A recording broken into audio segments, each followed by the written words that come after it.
Bonjour et vous revoilà sur ma chaîne. Pour ceux qui ne me connaissent pas encore, je suis LM. Aujourd'hui, on va parler de livres sur une catégorie bien précise. Ce sont les contes ou les Disney qu'on connaît, mais avec un détail qui change tout. Alors, j'ai pris tous les livres que je préfère dans la fantasy Disney.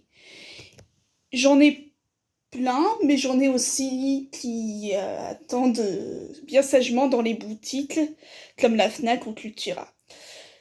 Ça veut dire que je les ai pas encore, mais que je pense à les acheter. Voilà. Donc, commençons par la première collection que j'adore. Le Pays des Contes, écrit par Chris Colfer. C'est un acteur que j'aime beaucoup dans la série Glee, si vous connaissez. Eh ben, ce livre vous plaira beaucoup. Parce qu'en fait, c'est l'histoire de la magie. C'est le préquel de la collection Le Pays des Contes. Donc si vous avez lu Le Pays des Contes, il faut absolument que vous lisiez une histoire de magie, une histoire de sorcellerie et une histoire d'alchimie. Le personnage principal, c'est Bristol. C'est une fille comme les autres qui ne pensait pas avoir 1% de magie en elle. Et pourtant, ça devient l'héroïne de notre histoire. Voilà pour le premier tome. Ensuite, nous avons L'école du bien et du mal, où il y en a eu 6 tomes. Si vous avez vu le film, eh ben le livre est encore mieux parce qu'il y a un tome 2, alors qu'il n'y a pas le 2 du film. Et dans cette histoire, on a Agatha, une fille qui était censée arriver dans l'école du mal, mais qui arrive dans l'école de princesses et contes de fées. Une fille qui s'appelle Sophie et qui était censée arriver dans l'école du bien, où tout est gentil, paillettes, et où tout se termine bien, et elle finit dans les douves, les donjons, et tout ce qui est maléfique. Ça veut dire qu'il ne faut pas se fier aux images que l'on voit.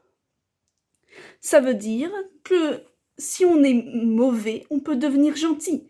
Si on est gentil, on peut devenir mauvais. Rien n'est tout blanc, rien n'est tout noir. Voilà ce qu'il faut retenir dans cette histoire. Et elles se battent pour un garçon comme toutes les filles qui rêvent du prince charmant. Sophie veut être reine, alors qu'Agatha n'en a rien à faire. Et pourtant, eh ben, vous savez qu'à lire, parce que c'est là-dedans que tout devient très clair. On passe au tome suivant. Alors ça, c'est une grande collection de 14 tomes pour le moment, et il y en aura plein d'autres après le 14e. Celui-là, c'est l'un des premiers tomes qui est sorti. Et du coup, on a Osé ses rêves. Et si Cendrillon n'avait jamais essayé la pantoufle de verre, bah oui, si elle n'essaye pas la pantoufle de verre, elle ne va pas épouser le prince, à la fin de l'histoire que tout le monde connaît. Mais là, on découvre une jeune fille qui combat durement pour sa liberté et n'espère pas vraiment que le prince lui tombe dans les bras comme dans le premier. Par contre, celui-là nous fait un peu penser au Cendrillon 3, excusez-moi. Et donc voilà, je vous le conseille vivement et je vous conseille tous les Twisted Tales qu'elles ont écrites. Elles sont 4 autrices à écrire ces bouquins. Et je suis très heureuse de vous les conseiller. Ça, c'est ma collection préférée. Ensuite, nous avons les Serena Valentino. Alors ça, par contre, ça parle des méchants, leur point de vue, et de comment ils sont devenus des méchants. Et ça, je trouve ça tellement bien. Voilà, tu vois, c'est un petit livre pour le premier tome, mais après, ce sera des grands livres. Et donc, là, ça parle de la méchante belle-mère de Blanche-Neige. Et j'ai trouvé que c'était tellement bien. Et puis, par contre, cette collection doit être lue à l'unité. Vous êtes obligé d'avoir lu le premier tome pour savoir la suite.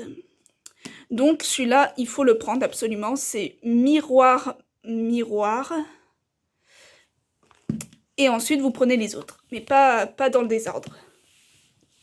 Pareil pour celui-là, il faut avoir lu le premier tome pour lire le deuxième, et ainsi de suite. Et celui-là, c'est plutôt conseillé de lire celui-là avant Le Pays des Contes, que j'ai aussi, tome 1 jusqu'au tome 6. Mais il faut les avoir lus avant, parce que ça recoupe après avec la suite. Donc, désolé pour ceux qui ont lu que Le Pays des Contes, c'est pas ce qu'il fallait faire. Moi aussi, je me suis fait avoir. Donc. Alors, ensuite, nous avons les Disney Childs. Donc là, c'est plutôt à la chair de poule.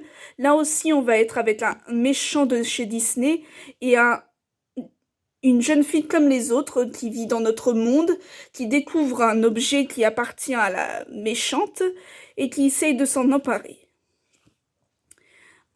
Ensuite, je ne sais pas trop parce que je l'ai pas encore lu celui-là. Celui-là, je l'ai lu, je l'ai lu, je l'ai lu et je l'ai lu. Donc, celui-là, c'est le prochain sur ma liste. La prochaine collection à être dévorée par mes services. Donc voilà. Pareil pour celui-là, je ne l'ai pas encore lu, mais le premier tome, je ne l'ai même pas. Mais je suis très intéressée parce que mon Disney préféré, c'est La Belle et la Bête. Et donc, j'aimerais beaucoup en savoir plus sur le fait que ce soit une journaliste qui adore les livres, et la bête qui, elle, écrit un livre et qui va voir la journaliste pour avoir une auditrice célèbre. Voilà.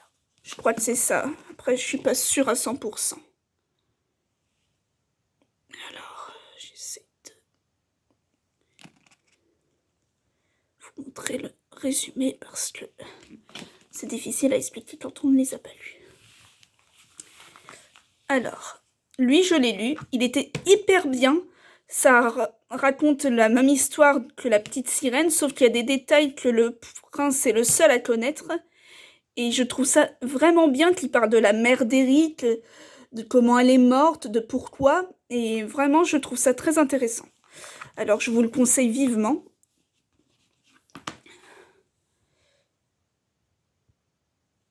Voilà. En plus, je le trouve très beau, ce livre. Bon, voilà, c'était le dernier tome de notre vidéo. Je vous souhaite une bonne soirée. Je vous invite vivement à vous abonner à la chaîne si ce n'est pas déjà fait, à activer la petite cloche pour recevoir les prochaines vidéos, et l'aime vous aime. À très vite.